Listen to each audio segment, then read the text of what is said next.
Greetings to you in the matchless name of our Lord and Savior Jesus Christ. हाय दोस्तों, आप सभी लोगों को पास्टर जॉन की तरफ से क्रिस्टिया अभिवादन और जय मसीह की। मैं आशा करता हूं प्रभु के अनुग्रह और कृपा से आप सब लोग कुशल पूर्वक। दोस्तों, आज फिर मैं आप लोगों के बीच में परमेश्वर का बहुत ही महत्वपूर्ण वचन लेकर आया हूं, जो है दूसरा तीमोथी उसका 2 अध्याय 1 से लेकर 13 आया तक। दोस्तों, हम यहाँ पे देखते हैं पौलुस तीमोथी को उत्साह देने के लिए 3 प्रकार के मेटाफोर यूज करता है, जो है पहला एक सिपाही का, और जो दूसरा एक खिलाड़ी का, और जो तीसरा है एक किसान का। दोस्तों, ये 3 मेटाफोर हमारे जीवन में भी बहुत ही लाभकारी है। जैसा पौलुस ने तीमोथी को उत्साह दिया, तो दोस्तों आज इस 3 मेटाफोर से हम बहुत ही महत्वपूर्ण शिक्षा सीखने के लिए जा रहे हैं। लेकिन दोस्तों, वीडियो में आगे बढ़ने से पहले मैं आप लोगों से रिक्वेस्ट करना चाहता हूं, अगर आप इस चैनल में फर्स्ट टाइम आए हैं तो प्लीज इस चैनल को लाइक कीजिए, सब्सक्राइब कीजिए, शेयर कीजिए और कमेंट कीजिए। ऐसा कोई भी जो सैनिक के समान सेवा कर रहा है, अपने आप को साधारण जीवन के जंजाल में नहीं फंसाता, क्योंकि वह अपने शासक अधिकारी को प्रसन्न करने के लिए यत्नशील रहता है। और ऐसे ही यदि कोई किसी दौड़ प्रतियोगिता में भाग लेता है, तो उसे विजय का मुकुट उस समय तक नहीं मिलता जब तक कि वह नियमों का पालन करते हुए प्रतियोगिता में भाग नहीं लेता। परिश्रमी कामगार किसान ही उपज का सबसे पहला भाग पाने वाले का अधिकारी है। दोस्तों, पौलुस ये पत्र जो है वो जब जेल खाने में था, तब वहां से वो पत्र तीमोथी को लिखता है, तीमोथी को उत्साह देने के लिए, क्योंकि तीमोथी पौलुस का आत्मिक पुत्र था। और दोस्तों, इस पत्र में आप देखेंगे तो पौलुस किस विषय में बात कर रहा है, विशेष करके जो लीडर है, जो सेवक है परमेश्वर के, वो दूसरे कामों में इन्वॉल्व ना हो, वो परमेश्वर की पूरी प्रकार से सेवकाई करे, ना तो वो धन का लोभ करे, ना वो संसार की चीजों का लोभ करे, लेकिन परमेश्वर की सेवकाई में पूरा जीवन दे। और दोस्तों, हम यहाँ पे देखते हैं पौलुस उस समय वृद्ध हो चुका था, बूढ़ा हो चुका था, और वो अपने जगह में किसी ऐसे लीडर को देखना चाहता था जो अच्छे प्रकार से परमेश्वर के सेवकाई को चला सके। तो उसने वो क्वालिटी तीमोथी में देखा था, इसलिए तीमोथी को वो उत्साह करता है ये 3 मेटाफर बता के, जिससे कि वो परमेश्वर की सेवा निरंतर कर सके। So my dear friend, this very day I would like to entitle my sermon No Pen No Gain। आज का मेरे वचन का जो शीर्षक है, अगर हम परिश्रम ना करें तो हमें कुछ भी चीज की प्राप्ति नहीं होगी। दोस्तों, हम यहाँ पे देखते हैं पहला नंबर मेटाफर है जो पौलुस ने यूज किया है, वो है एक सिपाही का। और दोस्तों, यहाँ पे हम देखते हैं कि एक जो सिपाही होता है, एक जो सोल्जर होता है, अगर उसका जीवन हम देखें तो वो पूर्ण प्रकार से अनुशासित होता है। अगर हम देखेंगे आर्मी को, कमांडोज को, जो भी लोग ऐसे ट्रेनिंग करते हैं, उन लोगों को बहुत ही कड़ा अनुशासन से गुजरना पड़ता है। किसी एक व्यक्ति ने कहा है, अनुशासन एक सेतु के समान है हमारे लक्ष्य को प्राप्त करने के लिए। अगर हमारे जीवन में अनुशासन न हो तो हम कुछ भी हासिल नहीं कर सकते मित्र। जैसे हम यहाँ पे देखते हैं, पौलुस ने तीमोथी को पहला जो मेटाफर है वो बताया है एक सिपाही का। अगर दोस्तों हम सिपाही के जीवन को देखेंगे तो सिपाही का जीवन बहुत ही अनुशासित होता है। मैं एक भैया को जानता हूँ जो पहले आर्मी में थे, उनसे हमने बहुत बार सुना है, जब आर्मी में थे तो उन लोगों का जो ट्रेनिंग होता है वो बहुत ही कड़ा होता है। सुबह उन लोगों को 3 बजे उठना पड़ता है, उन लोगों को दौड़ना पड़ता है, बहुत एक्सरसाइज करना पड़ता है, और उन लोगों से अगर कुछ गलती हो जाए तो उन लोगों को रेत का जो बस्ता होता है वो उठा के दिन भर धूप में उन लोगों को चलना पड़ता है। और एक आर्मी का जीवन बहुत ही अनुशासित होता है।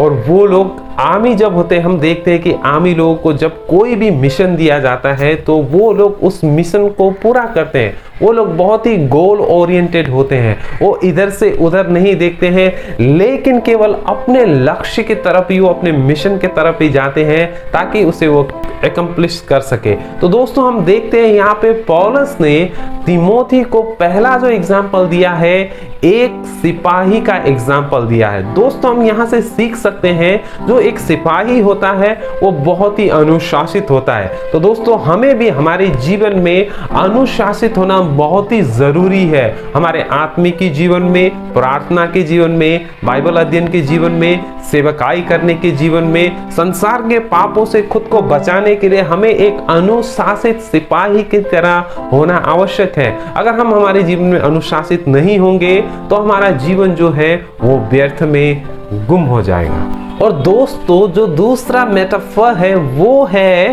एक खिलाड़ी का।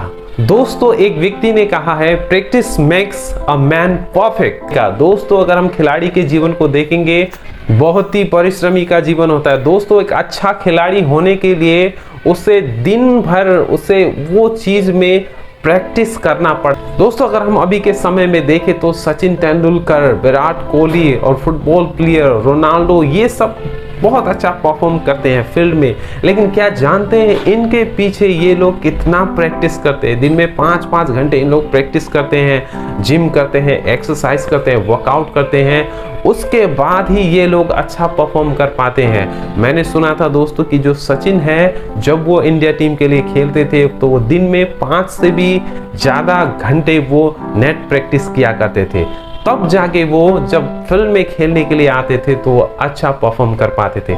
दोस्तों तो हम यहाँ से सीख सकते हैं, पौलुस ने तिमोथी को एक खिलाड़ी का एग्जाम्पल दिया है। तो खिलाड़ी जो चीज परमेश्वर ने आपको गिफ्ट किया है, जो चीज परमेश्वर ने आपको दान किया है, उस चीज को यूज कीजिए और प्रैक्टिस कीजिए। जितना आप प्रैक्टिस करते हुए जाएंगे आप उस चीज में उतना ही परफेक्ट होते हुए जाएंगे। हो सकता है परमेश्वर ने आपको छोटा सा वरदान दिया हो, लेकिन अगर उस वरदान को आप लगातार यूज करते जाएंगे तो वो बहुत ही शार्प होगा। दोस्तों एक जन ने कहा है कि हमारा ये जो आंसू है वो और पसीने का स्वाद नमकीन है, लेकिन जो लोग आंसू बहाते हैं उन लोगों को कमजोर कहा जाता है, लेकिन जो पसीना बहाते हैं वो लोग को मजबूत इंसान कहा जाता है। तो दोस्तों हमें भी एक परिश्रमी होना है।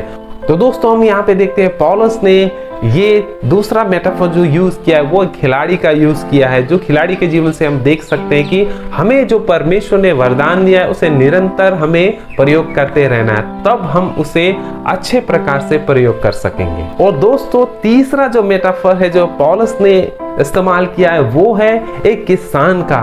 दोस्तों अगर हम किसान के जीवन को देखेंगे तो बहुत ही अद्भुत जीवन है एक किसान का। अच्छा चीज होने के लिए हमेशा समय लगता है दोस्तों, इसलिए हमें धीरजी होना है। अगर हम किसान के जीवन को देखेंगे तो पौलुस तिमोथी को किसान के जीवन के द्वारा उत्साह दे रहा है कि किसान का जो नंबर 1 क्वालिटी है वो बहुत हार्ड वर्कर है। दोस्तों हम देखते हैं किसान क्या करता है, बंजर धरती पे वो हल चलाता है और उस बंजर जमीन को पहले वो खोदता है और खोदने के बाद में उसमें पानी देता है, पानी देने के बाद में फिर उसमें बीज लगाता है और बीज लगाने के बाद में उस बीज को दिन रात वो ख्याल करता है और उसका ये कड़ा परिश्रम हम देखते हैं कि बाद में वो पेड़ हो जाता है और उससे अनाज होती है और उससे फसलें होती हैं और वो बहुत सारे लोग खा के उससे तृप्त होते हैं। और दोस्तों हम देखते हैं किसान जब उसमें बीज बोता है वो ऐसे ही छोड़ नहीं देता है, वो क्या करता है दिन रात उसकी देखभाली करता है, उसमें पानी देता है और उसको धूप से बचाता है, उसको विभिन्न प्रकार के कीटाणुओं से बचाता है। और वो जब फसल लगाता है वो लगाने के दूसरे ही दिन उपजनी नहीं होती, काफी समय लगता है दोस्तों। लेकिन हम देखते हैं कि जो किसान है वो धीरजी होके समय की प्रतीक्षा करता है। तो दोस्तों हमें किसान से सीखना चाहिए, जैसे पौलुस ने तिमोथी को उत्साह दिया है एक किसान के जीवन से कि वो बहुत ही कड़ा परिश्रमी होता है और दूसरा उसके जीवन में बहुत ही धीरजी होता है। तो दोस्तों हमारे जीवन में भी हमें बहुत ही धीरजी होना है। तो दोस्तों हमने यहाँ पे देखा कि पौलुस ने तिमोथी को 3 मेटाफर यूज किए, जो था पहला सिपाही और जो दूसरा था एक खिलाड़ी का और तीसरा था किसान का। तो दोस्तों हम सीख सकते हैं कि पहला जो सिपाही है उसके जीवन में बहुत ही डिसिप्लिन होता है और हमें भी एक विश्वासी होने के नाते आत्मिक जीवन में बहुत ही अनुशासित होना जरूरी है। और दूसरा जो था एक खिलाड़ी का, खिलाड़ी क्या करता है वो दिन रात प्रैक्टिस करता है और प्रैक्टिस करने के बाद में उसका जो टैलेंट होता है, उसका जो गेम होता है वो बहुत ही अच्छा होता है। है दोस्तों। इसलिए परमेश्वर ने आपको और मुझे जो गिफ्ट दिया है उसे हमें प्रयोग करते हुए जाना है। जब हम उस प्रयोग करते हुए जाएंगे तो उस गिफ्ट के द्वारा दूसरे लोग आशीष पाएंगे। और तीसरा जो है हम देखते हैं किसान के जीवन से पौलुस ने उत्साह दिया कि किसान बहुत ही कड़ा परिश्रमी होता है और उसके जीवन में बहुत ही धीरजीपना होता है। दोस्तों हमें भी कड़ा परिश्रम करना है और हमें धीरजी भी होना है। तो दोस्तों मैं आशा करता हूँ आज के शॉर्ट मैसेज से आपने उत्साह पाया है। अगर इस वचन के द्वारा आपने आशीष पाया है तो प्लीज इस चैनल को लाइक कीजिए, सब्सक्राइब कीजिए और शेयर कीजिए। प्रभु आपको आशीष दे। God bless you. जय मसीह की।